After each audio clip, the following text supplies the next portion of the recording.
Hello, hello, hello, and welcome back to another edition of Jack Knows Best. I'm your host, as always, at Javanaut87 here with ImportantNonsense.com.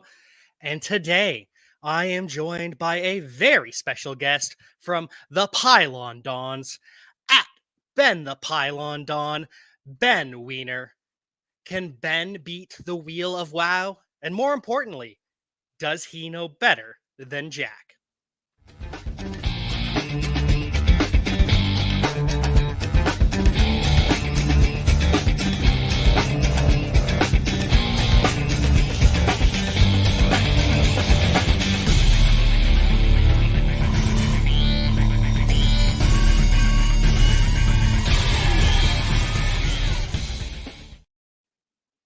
Welcome in, Ben. It is a pleasure to have you on the show here tonight.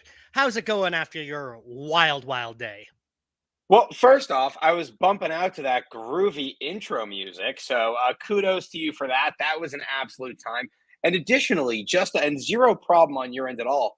But Jack knows best, except we didn't discuss pronunciations. Believe it or not, my last name is actually pronounced Weiner.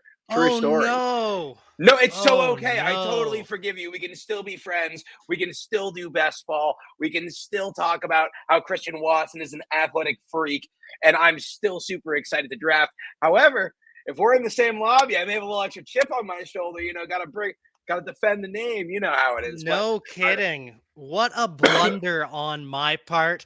And with the blunder, it is time to enter into the draft. So, Ben, I'll be clicking in now to the $3 12 person one if you could as well. We've I got am jumping in. Oh, perfect timing. Three more to go. And it's okay, Jack. We all make blunders sometimes. I used to draft tons of Kenyon Drake. It happens. ooh. Ooh, yeah, big time. And thank you for asking about my day because, frankly, I've been looking to vent about it briefly. I've slept 3 hours and I had the worst travel day. I like American Airlines about as much as I like Irv Smith Jr. at ADP. And if you know me, you know I don't like American Airlines very much.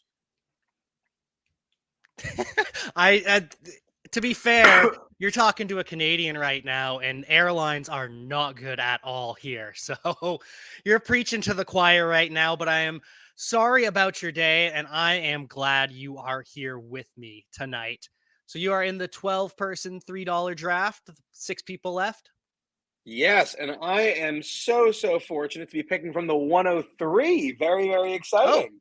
did you start already? I am not. I think we are in different ones then. Uh-oh, should I back Uh out? I can oh. just put this on auto. Uh-oh. Yeah, Uh-oh. my Okay. apologies. It's okay. Is there still room in yours? Yeah, waiting for 11 people, so we got lots of space. I don't know which one I clicked then. Ooh, tough. All right. Well, we are back in that, and I put my third pick on auto. Well, I guess we got some time right now, Jack. We do. So while we're waiting, what how's the drafting been going for you lately? Drafting has been going great. I'm currently in 9 Pomeranian slow drafts, and that filled up so quickly. Like I think it like the tournament filled in an entire day. For those who don't know, the Pomeranian is a $3 standard 12 team best ball draft on Underdog Fantasy. And I love your little promo code. I want one of those. So Underdog, if you're listening, hook me up. Um, excuse the cough. I'm just melted, but I'm just bringing the noise. Drafting's been good. I'm loving my exposure. I'm at almost 50% Kyle Pitts, which is aggressive, but it's fun. Oh, okay. I see what the mistake I made. I made the same mistake twice. Now I am in with 9 people waiting. Goodness gracious. I am off today, and this is probably because I don't know if everyone here knows this, but I was out with COVID last week. That's why we didn't have the show. So I'm a little spacey, but yes, the little code over here. Make sure you sign up with promo code nonsense. When you sign up, you get a 50% welcome bonus with your first deposit. And I also got this lovely shirt from Underdog, the amazing people over there sponsoring the show. Ooh, I love Underdog Fantasy. It's seriously, whenever I'm having a bad day, whenever I've just been running around airports and just exhausted, just It's just like it just makes my day when I get that little notification that I'm on the clock and it's my turn to pick a player for my fantasy team.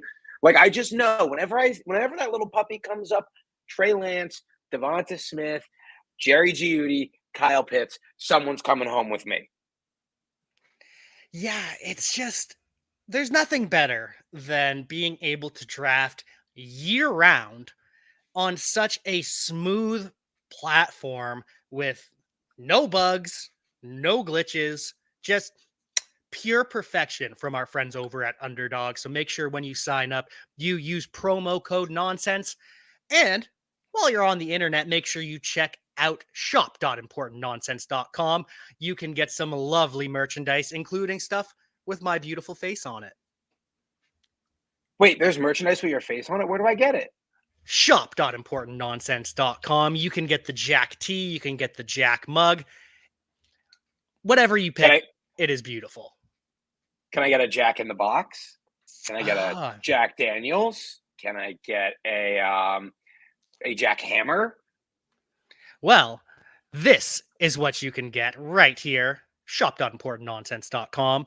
The Jack t-shirt, as you can see, just big and bold. You can get it in yellow, you can get it in white, you can get it in gray, or you can get it in blue. And I believe those are the main colors that we offer. You can get it on a hoodie. Whatever you want to do with my face, you can. So, Jack, so remind me. So today we're drafting, but we're not just ordinarily drafting. We're playing a little game as we're drafting, correct?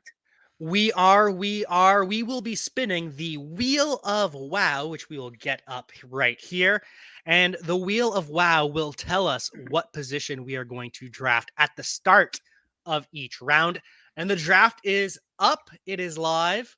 And so, with the first round, we will spin the wheel and see what we are picking. So, I am picking from the. Where are you at, Ben? I'm at the 110. Are you the 109? Ooh, I am the 112. Nonsense underscore Steve, my boss, Steve Bonham at the 1-9. So he'll be playing along as well. Along And with my we, co-host, actually, we have AJ the Pylon Don in at the 105 as well. So we're certainly keeping it with a little almost Avengers Civil War energy here. It's everyone squadding up in this lobby.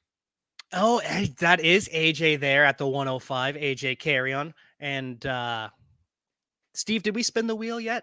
I wasn't paying attention to the screen. Yep, super flex. So first round is pretty easy. You can pick whatever position you want. For me? So it's just me. For Is it all just of me with the us. we? So Nope. we all pick the same position. Yes. Except in Superflex, then we pick whatever position we want. Okay, so I can just start this off at the 110 any way I see fit. Given, well, I guess Steve could snipe me, but that's quite all right. I'm assuming you'd rather that we talk about our picks and talk through some process beforehand, correct? Absolutely. That is the name of the game. See who we like, see who we dislike.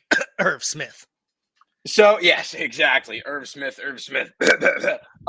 So given that it's my first take ever on Jack Knows Best, I'm going to be reaching here at the 110. I'm not going to be Ooh. taking one of the top 10 players off the board. And so, Jack, I haven't released my rankings yet over at the Pylon Dons. But when you do, you're going to see Joe Mixon ranked as the running back 3 overall. So I don't know how I could. I mean, you couldn't pass on your running back 3 at the 110, could you? Because I certainly couldn't. Absolutely not. No, that would be absurd to do. That's insane value. Would you mind if I made my take for Joe Mixon real quick as we're advancing through this draft? Absolutely, you can. Absolutely. So last year's running back 4, Joe Mixon, he was a player I was super, super against last season because he couldn't stay on the field. And additionally, I was concerned about the offensive line. But this Bengals team now is going to have one of the best offensive lines in football, along with one of the best offenses. I like Chris Evans as much as the next guy, but this is Joe Mixon's backfield and Joe Mixon's alone. Joe Mixon is going to see a decent amount of receiving work, as he usually does, along with having a chance to actually end up leading the league in offensive rushing touchdowns. I think he's one of the few workhorses we have in the NFL, and his situation only got better. So for me, I can't be drafting enough Joe Mixon. And bang, Joe Mixon.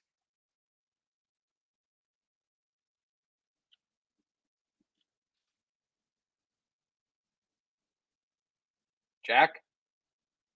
Hey, Jack.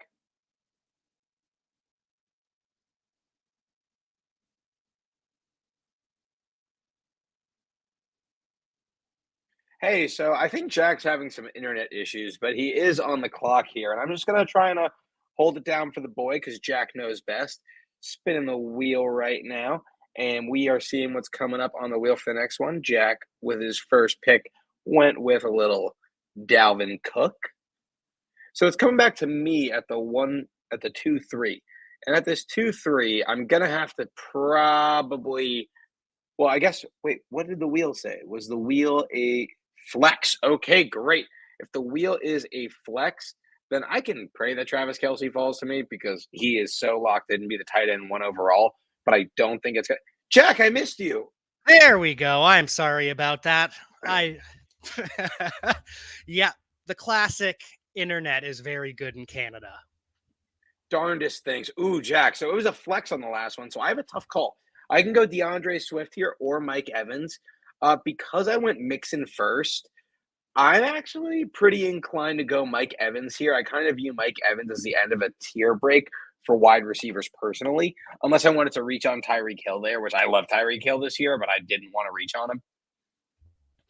Of course, of course. Tyreek Hill for me is a guy I am drafting less of than in the past, only because he and Jalen Waddle basically do the same thing. And so it's less of a hate on Tyreek Hill and more of a I can get Jalen Waddle around and a half, 2 rounds later. Interesting. So I totally agree with you that Jalen Waddle's a great pick in the fourth round. I'm still very eager to buy Tyreek Hill. And the reason is because of the talent of the player given the depreciated ADP. Like Tyreek Hill for me was a guy that I'd be comfortable building a team around only a year ago. So for me, having this opportunity to just get this talent in the middle of the second round is just very appealing. Completely understand it. Just like with your Joe Mixon take, you were going, I've caught most of it, missed the end of it. But my question is new guard Alex Kappa, he's on the PUP. New right tackle, Lael Collins, he's on the PUP. Are you not worried that this Bengals offensive line may be a paper tiger? Well, last year, first off, Paper Tiger, killer. Well done, Jack. That was great. Awesome job. Um, but no, I'm not. And the reason is because we just saw Joe Mixon run behind an offensive line made of you, me, a traffic cone, the Mr. Peanuts guy, and the Geico lizard. So we just saw him produce as the RB4 behind that. Like this Bengals team has still made great improvements along the offensive line. And additionally, this offense is better now. Like last year when Joe Mixon was an early second round pick and finished above value, we didn't know what Jamar Chase was. We were still worried about him dropping balls. We were worried about Joe Burrow's knee. We thought T. Higgins was like a league average starter. This Bengals team is different. So for me, given how we know that this offense could be the best in the NFL, but at the very least should be a top 6-7 unit, Joe Mixon is still A-okay in my book.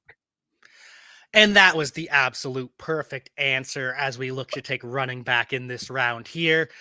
But yes, if Joe Mixon can do all of that with nothing in front of him, imagine what he can do in an improved Bengals offense with a better offensive line that projects to score more points than last year. And some people will say, oh, well, what about Samaje Perine? Are we not worried about him losing targets? No, I don't care. Because if you look at any backfield in the NFL, no one is getting 100% of the workload. It's just not possible. So, sure, if Samaje Perine wants to siphon off, I don't know, 60 touches a season, great. Jack, can you please remind me what position is on the wheel for round 3? We will be taking running back here. Ooh, oh no, I'm going to have to reach on someone, but I know who I'm going to reach on. It better not be the guy I am eyeing up here. Well, Actually, well, that wouldn't be a reach, though. So, well, I hope you're not eyeing Brees Hall because you know what? I love getting Brees Hall in the 5th round. I love him in the 4th round. But by the time it gets to August, we're going to be taking him in the 3rd round. So I may as well yup. be jumping the gun and getting used to it now. That is a brilliant take because sometimes as these ADPs move throughout the summer, we get a little scared off. And of course, Steve takes Travis Etienne, the guy I wanted. But sometimes we get a little scared off when we see players we like rise in ADP. And it's just natural because you think, well, he was a bargain at this price, but well, do I still want him here? The answer with Brees Hall is yes, because every year we see a running back in the top 12, so an RB1, as a rookie. And I missed what that was. Steve, can you go back to that? Running back again. Okay. Again, another running back. Well, there's only one option. Oh, you're about to take my guy because there's literally only one. Oh, this better be the ugliest thought. Actually, no, no, no. I know what I'm going to do here. We're good here. Okay. We're good here. Okay. So I've got Cam Akers and Ezekiel Elliott on my squad. Pair him up with Dalvin Cook. Just a stable of bell cow backs. Jack, passing on Kyle Pitts here feels like cruel and unusual punishment, but it is the rules of the game. So given it's the rules of the game, I'm going to take Josh Jacobs, and let me tell you why. I know I said that Joe Mixon is one of the guys who I think has a chance to lead the NFL in rushing touchdowns. I think so does Josh Jacobs. I'm projecting Josh Jacobs to have a career high in touchdowns this year because he's going into a contract year. Zamir White is more of a backup. Kenyon Drake is pretty washed, and this is the best Raiders offense that he is ever going to be a part of. Josh Jacobs is a good goal line back. We know this. So for me, I think it may be a little ugly. It may not be flashy. It may not be the PPR points we love so much, but it wouldn't shock me if he almost had a James Conner-like season from last year. And that goes really against the grain of what people think with Definitely. Josh McDaniels. Yeah. However, it's not contradictory to the history we've seen of Josh McDaniels because have you heard of LeGarrette Blount? Have you heard of Stephen Ridley? Have you heard of Damian Harris? All these guys are maybe they don't get the high workload, they don't get all the receptions, but their role is to carry the ball between the tackles and score touchdowns on the goal line. And throughout the history of the New England Patriots with Josh McDaniels, he has always had a guy to play that role. So you're really telling me that you're scared of Josh Jacobs losing touches in the passing game to Brandon Bolden? Is that what those who fear Josh Jacobs are saying? Because I don't know. I think that Josh Jacobs is locked into at least 200 carries plus goal line work. Absolutely. I totally agree. And I think that, so I don't know if you know this, but here's a little known fact. Patriots fans don't like Josh McDaniels. Patriots fans are infuriated by Josh McDaniels. When Josh McDaniels left the Patriots, you would have thought that, like, I don't know.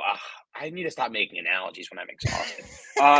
It wasn't as good as winning the lottery, but it was probably as good as finding a waffle fry mixed in with your regular fries.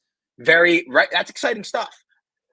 So that was very, very exciting because Josh McDaniels is known in the New England community for calling very repetitive plays, very mundane plays. It's very much run on first down, run on second down, try and throw the ball on third, or screen pass, run, screen pass. So to see him leave is great. However, to his credit, Josh McDaniels runs an excellent run game. Always has. That run game always produces that power run scheme. Yeah. And the benefactor of that will be Josh Jacobs. And they might not even need that third down receiving back as much this year because of the offense and the weapons that Josh McDaniels finally gets to play with in terms of Devontae Adams, Darren Waller, Hunter Renfrow. That means a lot fewer checkdowns. I hope at least. You never know because of the massive screen game that Josh McDaniels runs, but there's a chance that this Raiders team is high flying and forced to score a lot of points thanks to being in the AFC West, the toughest division in the history of football. Well, so actually, I'm happy you brought that up because did you see that little hot take I posted on Twitter the other day? Which one? Oh, great answer. I think that the AFC East has an outside shot to be the best division in football. And there's a couple factors for this. You have the Buffalo Bills, who some people seem to think is the best team in football. Then you have the New England Patriots, where if you factor in 20% actual analysis and good things they do in Bill Belichick and 80% narcissism, I think they're one of the best teams in football. So you have that, right? So in my head, I see two playoff teams already.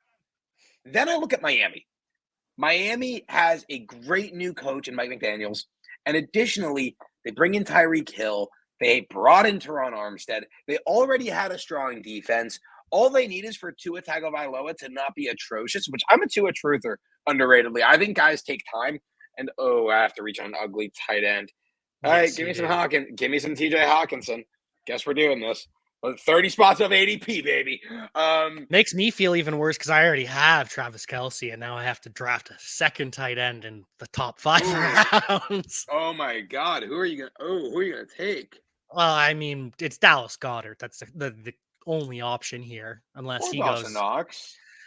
Dawson Knox is good. I like Dawson Knox. However, even with Dallas Goddard sharing the field with Zach Ertz last, and of course Dallas Goddard goes, so I have to take Dawson Knox. I'm Even taking Knox above Goddard for what it's worth, me personally. so, I think I saw you were talking about that the other day. For me, it's the consistency of Goddard plus the ceiling he also offers as the primary red zone target. Whereas, and I am taking wide receiver here. Whoops. That's the pro. Oh, and of course, the easy option here, wide receiver one for the Baltimore Ravens, Rashad Oh Bateman. no! Sorry, Ben. It's okay because I'm gonna make you sad because unless he goes here, I could take Darnell Mooney, but because I have TJ Hawkinson, I think I'm gonna take Amon-Ra St. Brown to steer into the stack. Yeah, I respect it. I respect it. And Jared Goff is very easy to stack with. And see, Darnell Mooney went anyway, and Yeah. I don't have a lot of Amon-Ra, so like playing a fun game like this is a great chance to diversify.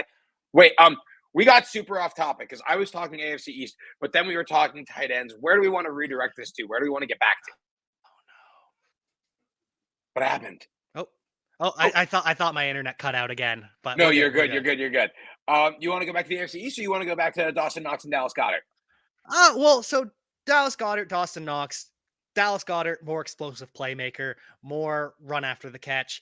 Whereas Dawson Knox is a lot more of a red zone, and he's going to get his TDs en masse, especially if you don't believe in Gabriel Davis. Yeah. So my thing for me actually is I think that Dawson Knox is like Dallas Goddard is an emerging player. I like Dallas Goddard a lot. This is not Dallas Goddard slander by any means. This is, do I want Josh Allen's second or third option, or do I want Jalen Hurts' second or third option? That's what that comes down to for me personally. And I'm not sitting here saying that Dawson Knox is a better talent than Dallas Goddard. I think that Dawson Knox will have a better opportunity this NFL season than Dallas Goddard.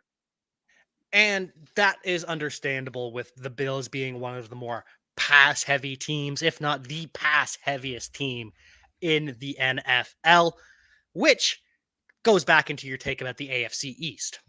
Yes, it does. Because here's the thing. So now, okay, Buffalo Bills, elite. Patriots, elite in my own mind. Miami Dolphins, promising. But now we have the New York Jets with underratedly one of the best offensive lines in football, an Yep. emerging defense. And now if you want to get really crazy, Elijah Moore and Garrett Wilson could be by the end of the year as good a wide receiver duo as any in the NFL, which is sounds blasphemous to say, but if you said the same thing about Jamar Chase and T. Higgins at this time last year, you would have been called crazy too. Elijah Moore's a dog. There's no Yep. other way to put it.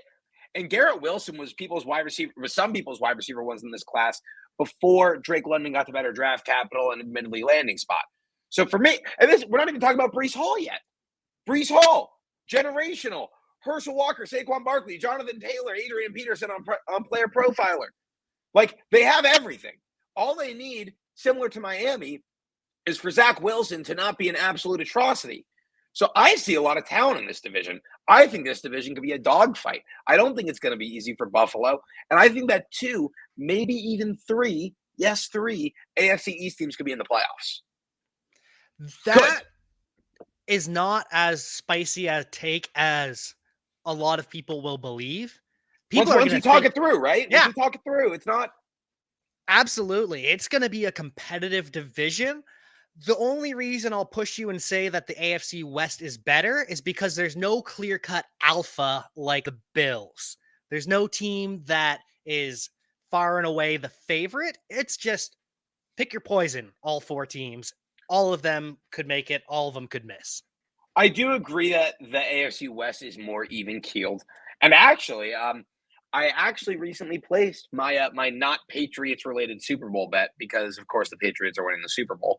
Um, but in terms of actual analysis, I took Denver Broncos. I think Denver has as good a shot as anyone to win this thing. Love it. Absolutely love it with Russell Wilson following the Matthew Stafford arc, moving teams, looking to a happier situation with a less toxic head coach. Not that Pete Carroll's as bad as Matt Patricia, but he's a little bit old school at this point. And one of the things I like about Russell Wilson and one of the things I like about Elijah Moore is they have both bulked up this offseason. They Yeah, are both certified thick boys at this point, with Elijah Moore weighing 190 pounds up from 178. that's a huge deal. People forget the Dolphins went 9-8. Thank you, Steve. Exactly. The Dolphins did things last year and they got better. They upgraded their left tackle and got one of the best wide receivers in football. Thank you, Steve. And they Fact, have a bunch of talented running backs instead of Myles Gaskin. what position am I taking here, Jack? Running back or wide receiver is your choice. Ooh.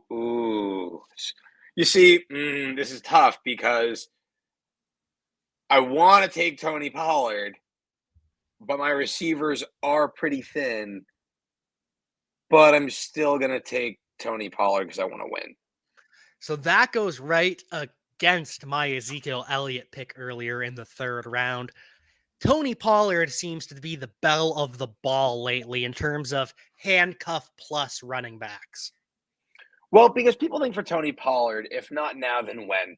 Here's what I'll say about Tony Pollard, actually. Um, I'm not necessarily sold on the role. I don't really think that he's overtaking Zeke. What I will say though is a lot of people that I respect, like JJ Zacharysian is one of my favorite analysts. Tony Pollard is a guy who fits that breakout running back model, given his past production, his potential for more in the offense, the fact that him and Zeke are getting closer. So for me, taking Tony Pollard is a exciting statistical gamble that I like to say. I don't think that Tony Pollard is going to be like the running back 5 overall. I don't know if he's going to be a league winner. I just know that historically players of his ilk seem to do very well. And the nice thing with running back is they're going to miss games at some point. Maybe not the nice thing. Yeah, and I had to take a third tight end, Zach Ertz. Are we taking Steve, tight end again? we do have to take tight end. We only have to take 2 tight ends. I just was auto picked one while I was AFK with the internet I had. But back to Tony Pollard. Running backs are almost guaranteed to miss a game or Oh, two. Jack. Oh, there's no tight ends to take. There's Irv Oh, my Smith, your boy. zero shot. I'd rather never play fantasy football again. I'll take Pat Fryermuth. It's the logical position there. He's got the TD upside at least.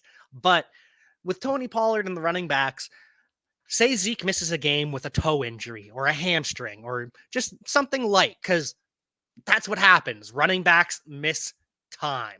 Almost every season, most running backs will miss a game.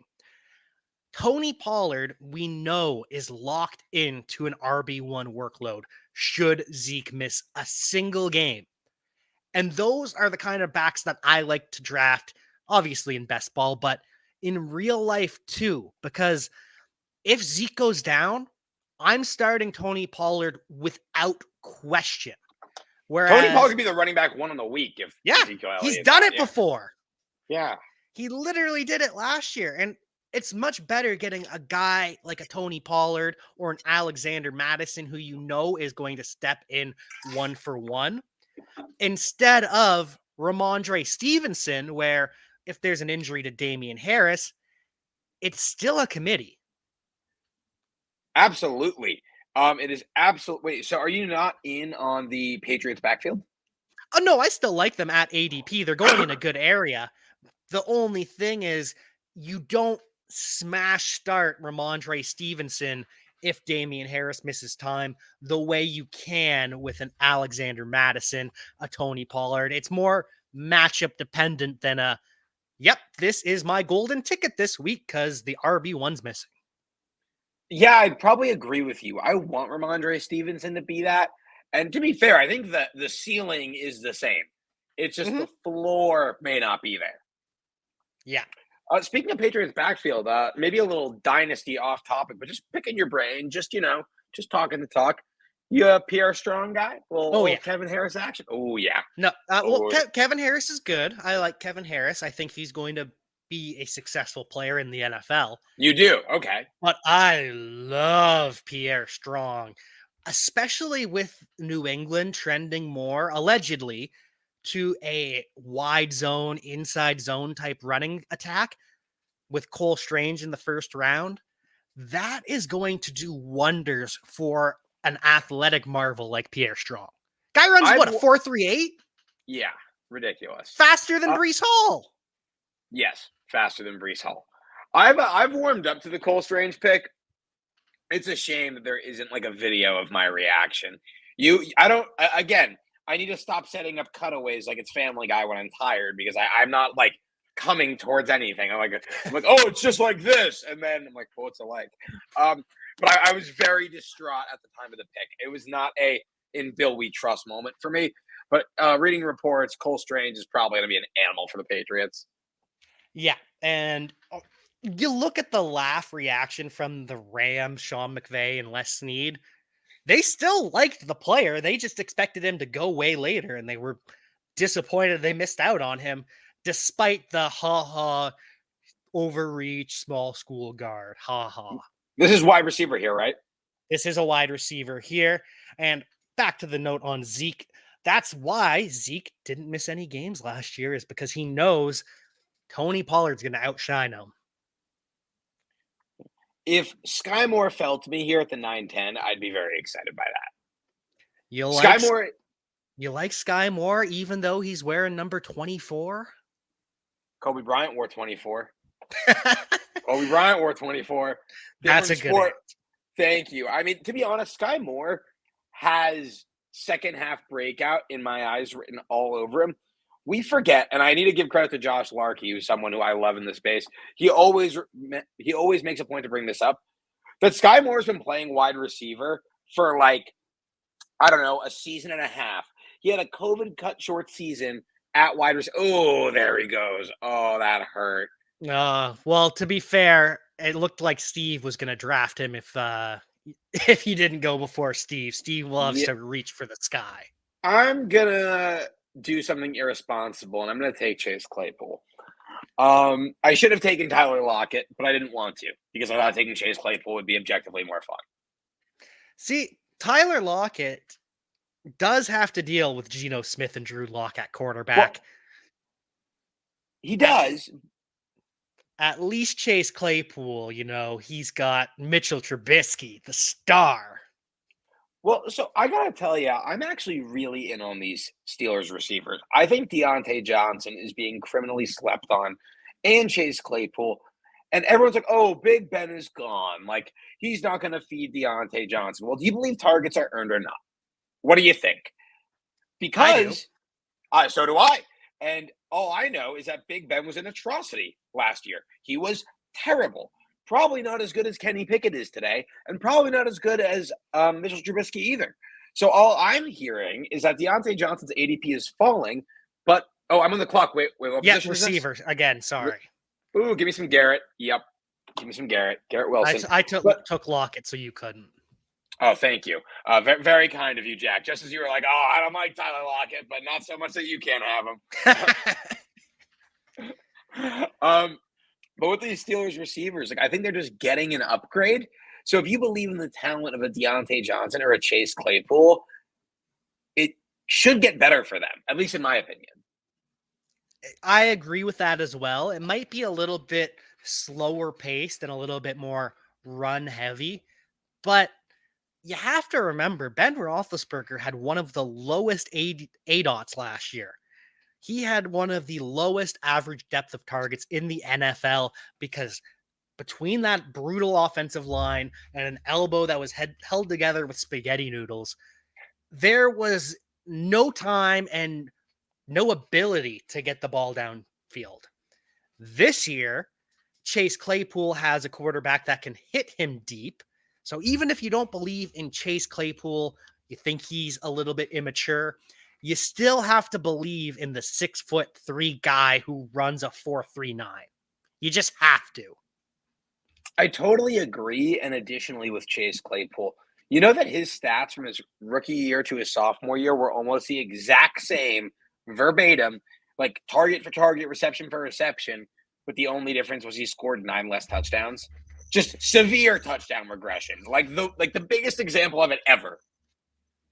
And everyone saw that coming who was paying attention. So if you were paying attention and you knew last year he was going to score fewer touchdowns, you can't double count it when he scores even fewer than he should have and we did expect. So if if you're reading things correctly, Mitchell Trubisky's last 2 seasons, though, we're talking here from Steve, Chicago, Allen Robinson had 154 and 151 targets. So it's not like Deontay Johnson is going to have to deal with spreading the ball around.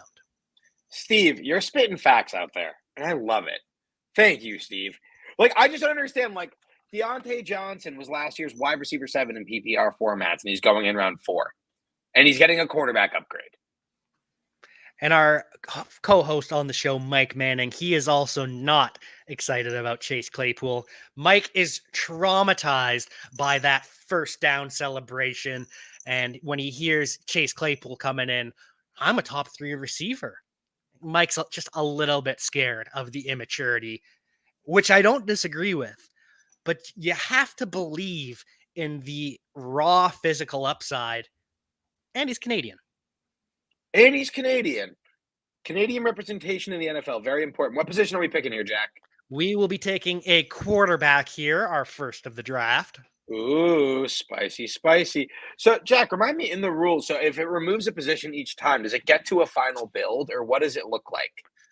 So we have 2 quarterbacks that you are forced to draft, 2 tight ends that you are forced to draft. I believe. Oh, and we're pulling up the rules here. You can see on the screen. Thank you, Four, Steve. 4 running backs, 6 wide receivers, 2 tight ends, 2 quarterbacks, and then the rest are flex options of some Great. sort. Okay. Ooh, I don't want to do. There's a responsible thing for me to do here, and the responsible thing is to take Aaron Rodgers or Kirk Cousins. But I'm admittedly a little eager to take Justin Fields here. Ooh, you But think the Bears are going to be all right despite the talent around them? I think the Bears are going to be an absolute atrocity. I so with that in mind, I'm gonna take Kirk Cousins. Actually, I'm gonna take the surefire quarterback 12 over the maybe quarterback 7, maybe quarterback 18. Um, Here's what's about Justin Fields is that they have not put him in a position to succeed. Justin Fields was my quarterback 2 in last year's class. I even had him over Mac Jones. Like I love Mac Jones. Like big Mac Jones guy. I had him over Mac Jones. I had him over Trey Lance. I thought he was the goods. If Justin Fields balls out this year on this atrocious Bears team, watch out because a reckoning will be coming for year 3. I don't know if he will ball out for what it's worth. He may not. I hope for his sake that he does. But the other day I was asked if one of these QBs from the 2021 NFL draft are going to be moved on from. Unfortunately, by process of elimination, I think it has to be Justin Fields because Trevor Lawrence is the star on the rise, and everyone's completely written off his rookie season with Urban Meyer, so he gets the pass. Wait, Jack, Mac, you just timed out. oh yeah, I took Tua Tagovailoa on purpose, and why did I take Justin Fields? I wanted to take Naheem Hines. Oh, so am I taking a Oh, running back? yeah, you're taking a running back. I should have taken a running back. So next time Mm. quarterback's up on the board, I will be taking a running back. Missed out on Cordarrelle Patterson. I see. I feel bad taking your Naeem Hines, but I'm gonna take Naeem Hines because you pass on him. Just straight up. Yeah, Naheem Hines. If you hear the Colts talking this offseason, they talk about having 3 stars on their offense. Yes, They they talk did. about Jonathan Taylor, they talk about Michael Pittman, and they talk about Naheem Hines every single time. It's a shame that they didn't bring up Mo Alley Cox. Well, yeah, I don't think Mo Alley Cox is who I wanted him to be. I know he's massive. I know he's got all the TD upside in the world, but it seems as though the Colts don't believe in him as much as I do because first they made him split time with Jack Doyle and Trey Burton. Then they draft tight ends back to back years with Kylan Granson and Jelani Woods. So I'm worried they don't love Mac the way I love Mac. So wait, so we're talking about Fields being the quarterback most likely to be replaced. You still stand by that? Only because Trevor Lawrence gets the pass because he's the prodigal son. Then Mac Jones gets a pass because he's already a Pro Bowler. MVP candidate, whether you like it or not. Trey Lance is tied to Kyle Shanahan no matter what at this point. You don't spend 3 first-round picks on a quarterback and then just give up on him. So he is locked in for that reason, which brings us to Zach Wilson versus Justin Fields. And unfortunately, Zach Wilson is playing for the coach and the GM that drafted him, while Justin Fields is playing for 2 guys that inherited him. So I worry that the new GM and the new head coach might say, we want our own guy, Justin. Sorry, but we didn't pick you, so we got a mulligan. And it's not his Those are fault. It's just the way the NFL is. That is a very valid concern, and I'm having a phone charging issue, so you're going to have to excuse me as I grab a charger. This charger's not working. Yeah. But yes, that is how the NFL works, for better or worse. Unfortunately, we've seen this story too many times where a quarterback walks into an offense. They think, "Hey, I found my home. This is where I'm set up." And then all of a sudden the next year, new coach, see you later. Bye, Josh Rosen. Kyler Murray's in town. Also, Jack, I think while I stood up, I missed the position again. I need to keep a better eye on the screen. What position are we drafting here? We'll be taking wide receiver with this pick. Perfect. I have a guy in the queue, Jack. I have a guy in the queue. Who is the guy in the? Is it a reach again, or is this just? No, it is not. It is not. This is actually, I'm going to have to buckle up and hope he falls to me. He is exactly 8 picks down my board. Let's see if Ben's pick can slide to him. I know you're not going to give away the secret because you don't want to get sniped here, especially with AJ about to pick. Yeah, well, AJ actually doesn't like this guy, so I can fill you in on this because I've been doing some thinking. I've been doing some deep thinking, and I am ready to be hurt again by DJ Chark. Jameson Williams is not going to play early in the season. DJ Chark was commanding targets last year before he got hurt. I think that he has a chance to have a role in this offense, and it's admittedly more of a talent bet. This is a guy that people were really excited about at one point in time, and he's going to be in an offense that I think, and this will be music to your ears, I think this Lions offense can be better than people think. Jared Goff has been to a Super Bowl. DeAndre Swift is a stud. TJ Hawkinson is one of the best tight end prospects ever. Amon-Ra St. Brown defied all expectations, including my own last year. And now they're adding Jamison Williams and DJ Chark.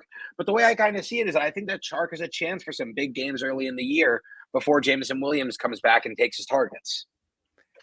And the nice thing about Chark is he's a playmaker at all levels of the football field. He Absolutely. excels on the deep ball, but it's not just that. He's not just a jump ball guy. He can win in the intermediate routes. He can run the comebacks, the outs. He can run the post. DJ Chark is one of the more underrated wide receivers in the NFL because he went from 1,000 yards to an injury-riddled season with Gardner Minshew and Jake Luton and whoever else they had to an injury. So now that DJ Chark is healthy with stability around him, and he doesn't have to be the only guy anymore in Jacksonville. In Detroit, he's got Amon-Ra St. Brown. He's got TJ Hawkinson. He's got Josh Reynolds on the other side. Not that Josh Reynolds is a stud or anything, but at least it takes some pressure away from DJ Chark. I'm watching the wheel. I'm not going to ask what we're picking. And Wide receiver. Okay, so I will be taking Marvin Jones here with my first pick. May I ask, what is the Marvin Jones excitement? Fill me in. Marvin Jones is just the perfect wide receiver for year in and year out. He's never been anything flashy. He's always just been consistent. He finds the end zone. And now that he's not going to be the wide receiver one for the Jaguars like he was last year, now that Christian Kirk is, for some reason, going to be getting all of the extra attention, Marvin Jones can just go back to where he thrives. It's what he did when he was with Cincinnati Bengals. He was the 2 to AJ Green with a strong 3 in Mohamed Sanu. It's what he did in Detroit. He was the number 2 to Golden Tate for a while. And now he gets to be the wide receiver 2 again with an ascending quarterback in Trevor Lawrence. So I'm happy you said number 2 because I'm assuming we agree that Christian Kirk is the wide receiver 1 there. How do you feel about Christian Kirk this year? Christian Kirk is one of the most underrated receivers in fantasy and probably the most overpaid receiver in real life. Totally agree. Jack, are you familiar with my 100 Takes article that AJ and I do? Yes, I'm familiar with it. So I want to pull something up for you really quick, and it'll be a little sneak preview of the 100 Takes because it's not released yet. Nothing. That's why I said I'm familiar. That's why I said I'm familiar, because I was like, is it out? No, that was last year. It's out last year. Yes, it was the last year. We're doing it again. Perfect. And it's a hot take. And I'm debating the number, but I think Christian Kirk may have a chance to be a top 18 wide receiver, a high-end wide receiver too. I don't see why not. I think the opportunity will certainly be there. I think where he's getting drafted, there's 2 schools of thought. One school of thought is Trevor Lawrence was as bad as advertised with Urban Meyer, but this team will be bad and he's going to chuck the ball a lot. That's option 1. Volume for Christian Kirk. No competition, negative game scripts. Option 2 is Trevor Lawrence takes a couple of steps in the right direction of this elite prospect we thought he was the whole time, and then there's still no one there competing for targets with Christian Kirk. So to me, I feel like that, sure, maybe some other players could outperform Christian Kirk, and that could push him down the board. But I feel like Christian Kirk, from a fantasy perspective, is a little bit in control of his own destiny. And full transparency, I know the wheel just spun and I missed it. You're going to have to tell me the position. That's all right. We will be taking running back this round. I'll be adding my RB4. You'll be adding your RB4 or 3 or 4? No, sorry, RB6. RB6 for Ben and the Pylon Dons here. And I'm loving these running backs on the board right now. There is a running back is weird because you start out strong where there's a bunch of studs, and then it drops off to a bunch of RB1, RB2 types you don't know. Then there's a bunch of guys I don't want, and then it gets fun again at the back of the draft. Oh, it gets super fun because you kind of get to pick your poison on, because like you said earlier, there's very few guys who actually command every single target or every single snap out of a backfield.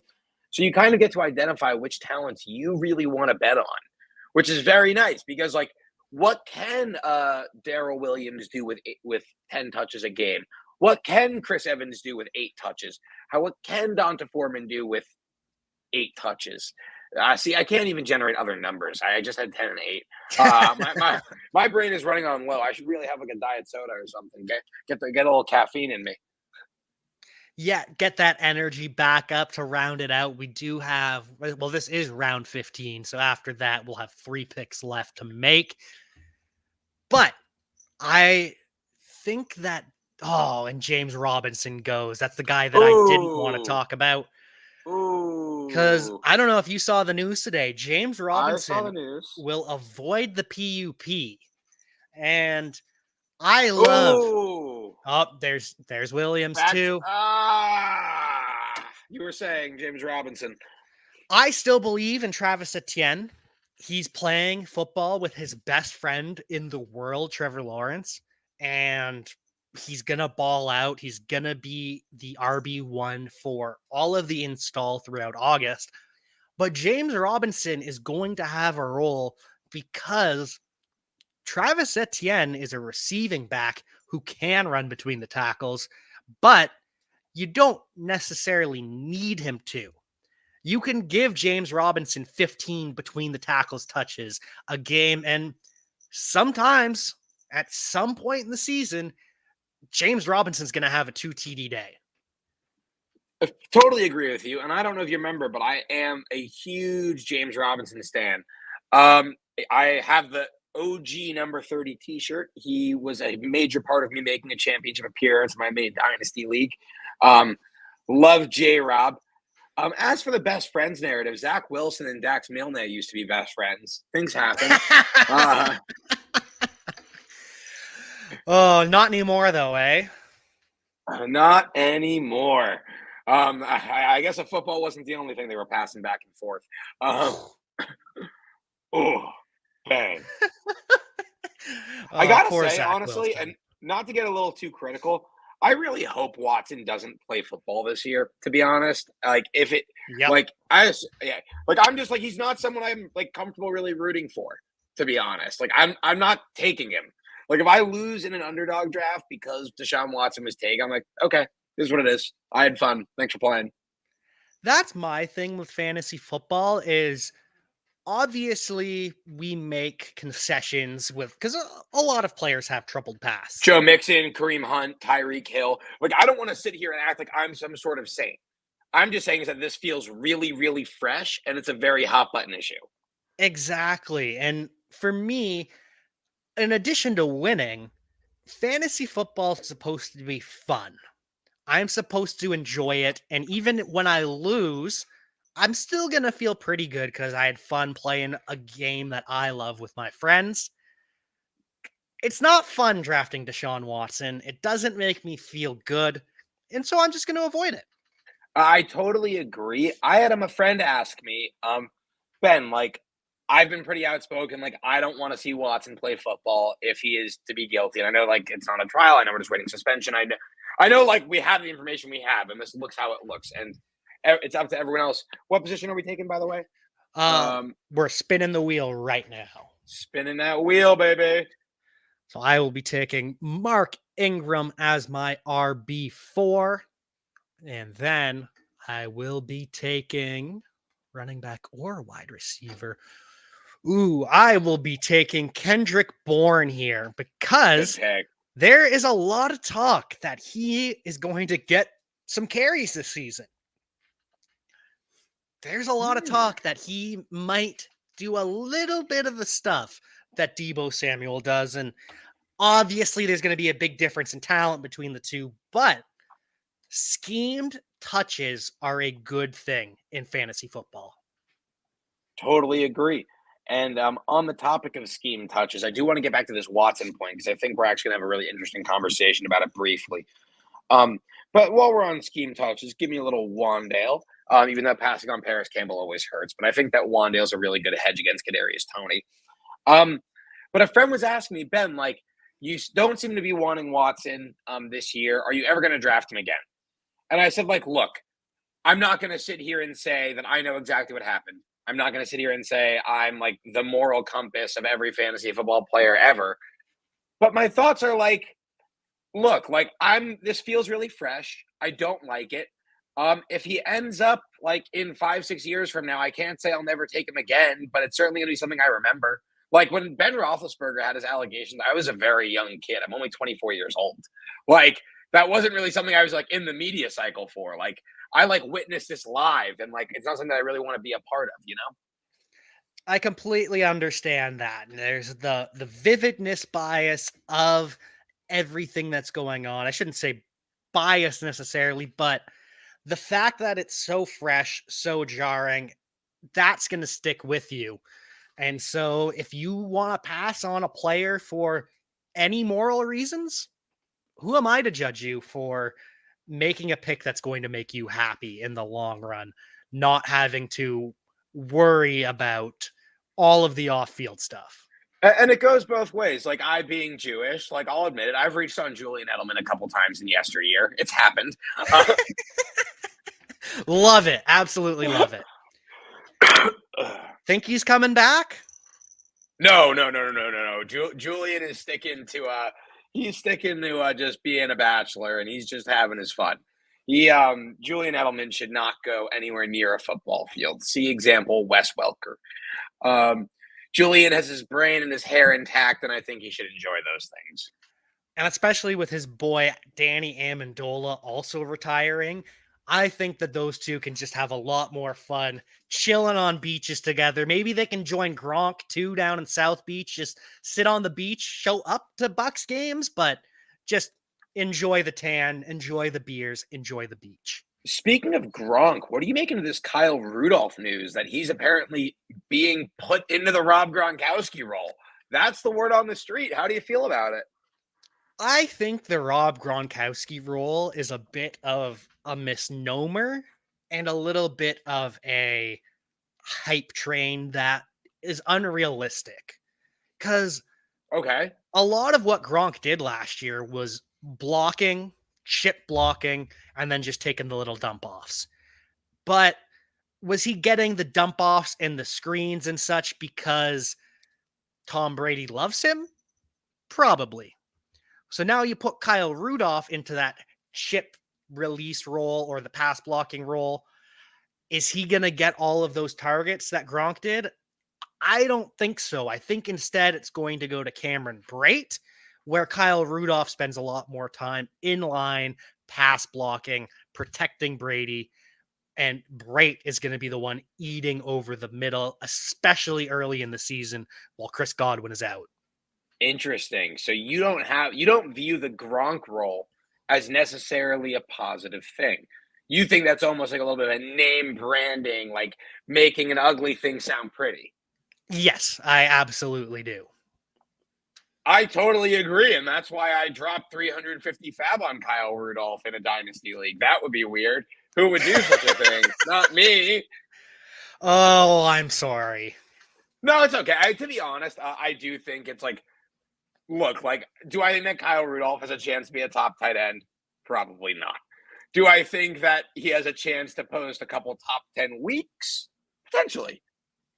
I could see it. Tight end is volatile. All it Tight takes end. at tight end, it's the classic tight end stat line. It's 3 receptions for 35 yards and a touchdown.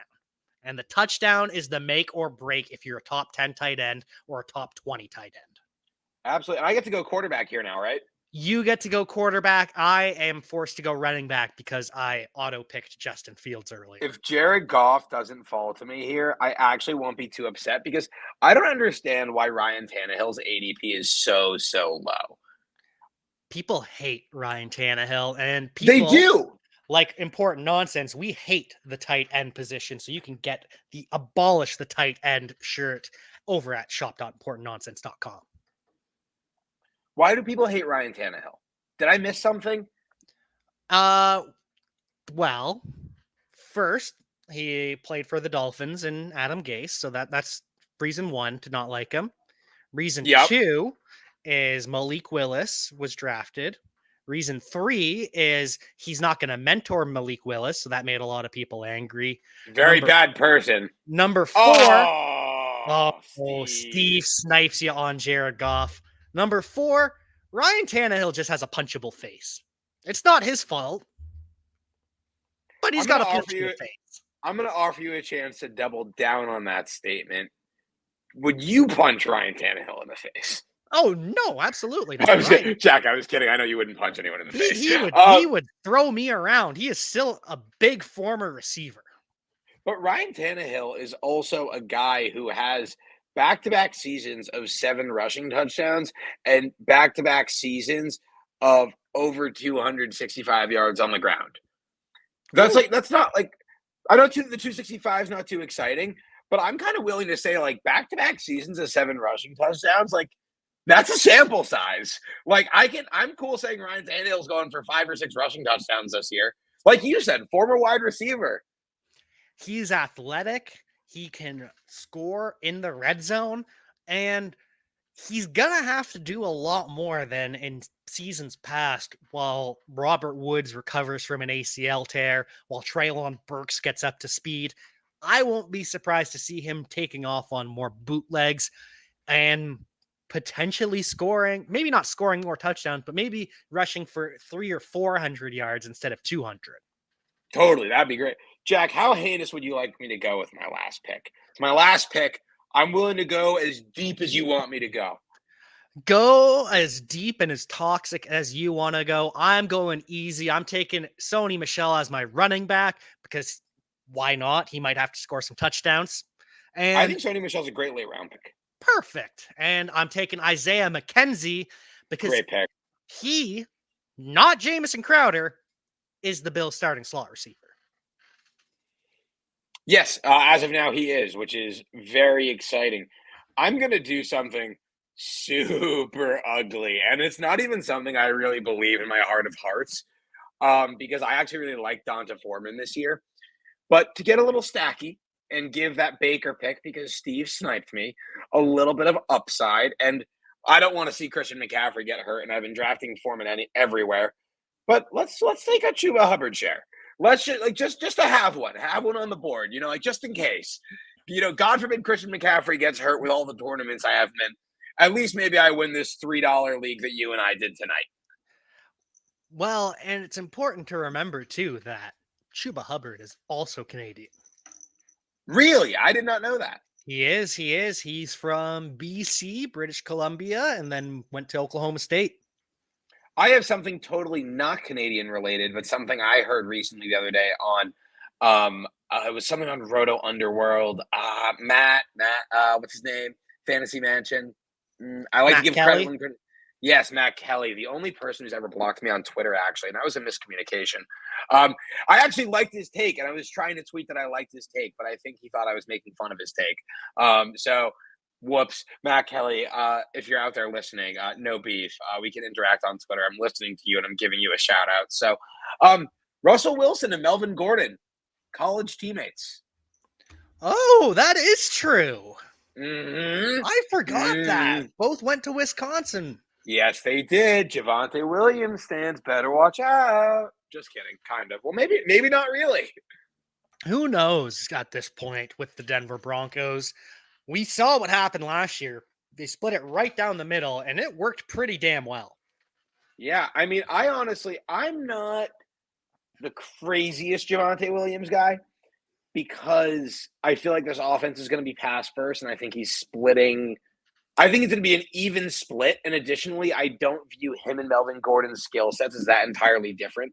They're both every down backs who can catch the football, but neither back is a third down back in their own right. And additionally, they're both very good.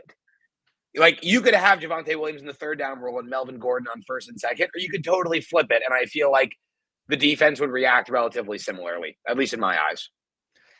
And that's very true in the sense that they are just physical, tackle breaking running backs. Melvin Gordon's more of a run through you and just keep running straight.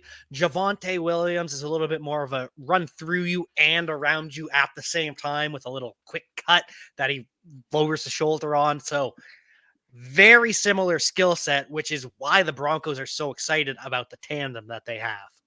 Absolutely. Jack, so we're wrapping up this draft. We were coming to the end here and just break down my team a little bit real quickly before we head out. I've got my quarterbacks, Tua Tagovailoa and Justin Fields. That was a mistake drafting both of them, but oh well, still ended up pretty well for me with the young upside quarterbacks. Then we've got Dalvin Cook, Cam Akers, Zeke Elliott as my 3 bell cow backs. And Mark Ingram, he's going to have a role if Alvin Kamara is suspended. And even when he's healthy, he's still going to be playing as well, mixing in for those 10 touches or so. Sony Michel rounds out the group. And then wide receiver is a little bit weaker here. We've got Rashad Bateman, who's going to be a star. We've got Hunter Renfrow, who's a quality wide receiver too. And then Tyler Boyd's more of a wide receiver 4 with upside if anything happens to Chase or Higgins. Tyler Lockett, Marvin Jones, Corey Davis all have pretty up and down quarterback play coming in. But if things break right, they could all pay off. Kendrick Bourne, we talked about, the new Deebo Samuel, Isaiah McKenzie, the new Cole Beasley. And then my tight ends are just out of this world with Travis Kelce, Dawson Knox, and Zach Ertz. Jack, I'm going to say something that I don't say very often. And I mean, if AJ's out there listening, he'll get a big old laugh out of this. But I think I like your team better than mine. Wow. Yeah, I really actually like your receivers because I am very high on Rashad Bateman.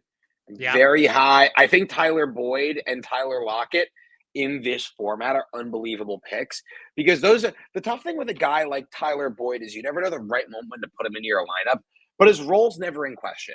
And additionally, your tight ends are so rock solid. Dawson Knox and Zach Ertz are going to give you flex value weeks. It's going to happen.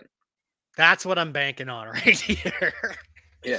I will say, I don't think my team is bad, especially for my first time playing the game. No, definitely not. I'm quite impressed with your team. Thank you very much. I appreciate that a lot. I really like my running backs. I'm not crazy about my receivers or my tight ends. I like my running backs. That's the end of the conversation. I like my running backs. I like Joe Mixon. I like Breece Hall. I like Josh Jacobs. I like Tony Pollard. I like Nyheim Hines. I like Raheem Mostert. And Chuba Hubbard maybe can do something. Oh, and you got the Chuba Hubbard Baker Mayfield stack for that game where Baker Mayfield. That's a really valuable one. Imagine that's the stack at the end of the year. Thank you, Steve. Yeah, the wheel did put me out of my comfort zone 100%, and it made me really pose some tough decisions, especially that David Montgomery, Josh Jacobs pick. I really like Josh Jacobs, but one thing that I talk about with AJ a lot, actually, Jack, is that David Montgomery's probably the best player on the Chicago Bears. If you think about it, he's the best player on the team at any position. He's going to see volume this year. He is by default, even though we're seeing the reports come in that they're going to mix in Khalil Herbert. Why? Because he and David Montgomery are very similar, except David Montgomery just does everything just that smidge better. Exactly. Yeah, he's just better. He's more experienced. Now, wow, Jack, I just looked at me in this. I look terrible. Oh, you do goodness. Not. Oh, I'm tired. Well, I mean, I did get a nice little haircut. You know. Yeah, looking fresh AF, even with the bags under your eyes. But thank you so much for joining us here tonight. Do you have any pluggables to plug other than your Twitter at Ben the Pylon Don and the rest of the Pylon Don work that you have going on with the 100 Takes article and everything else good coming around the corner? Yes, I actually do have one other thing. We are through 5 of our 8 divisional previews, and we have another one coming out this week, the divisional previews. We love doing it because it really helps us prepare for the season, because we just take 1 week and we just focus on 4 teams. Who's the guy we really want to draft? who's a guy we're not comfortable drafting. We're looking ahead at playoff schedules. And it's really where I think that I and also my co-hosts do our best work because we're looking at this very, very in depth. So definitely stay tuned for our next divisional preview. Definitely go back and listen to our past couple. The NFC is done. We're on to the AFC. And yeah, 100 takes coming out soon.